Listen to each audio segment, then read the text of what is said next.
শীতকাল মানেই পালং শাক। এই দেখো পালং শাক কাটা হয়ে গেছে। এখানে রয়েছে মূলো, শিম, বেগুন, আলু সব রয়েছে। আর এখানে রয়েছে বড়ি।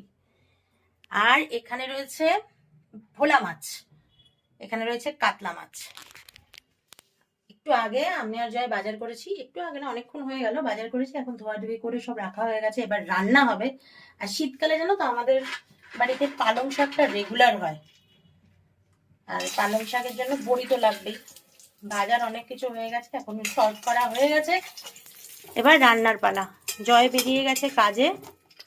তুফানের আজকে প্রথম স্কুল, মানে ক্লাস 9-এর ফার্স্ট স্কুল শুরু হয়েছে। আজকে প্রথম দিন ওদের। 7 তারিখ থেকেই, মানে যদি 7 তারিখটা রোববার না পড়ে তাহলে 7 তারিখ থেকেই ওদের ক্লাস চালু হয়ে যায়। তো আজকে ফার্স্ট ডে বলে আজকে 1টার সময় ছুটি। এসে খাওয়া দাওয়া, আজকে খাওয়া দাওয়া মানে যুদ্ধ হবে। কারণ কি, আমি আজকে মাছের ঝোল করব, কাতলা মাছের ঝোল। তো খাওয়া দাওয়া যুদ্ধ, জানোই ও ছোট থেকেই তোমরা দেখছো যে মাছ খাওয়ানোটা কি অবস্থা হয়ে যায়। মাছটাই একমাত্র নিজে খেতে চায় না, যেটা আমাদের খাইয়ে দিতে হয়। নয় আমি নয় মা, ম্যাক্সিমাম টাইমে মাকে দিই।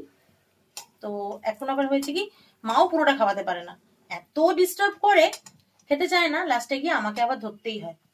যাই হোক, মাকে দিয়ে আগে বসিয়ে দেবো।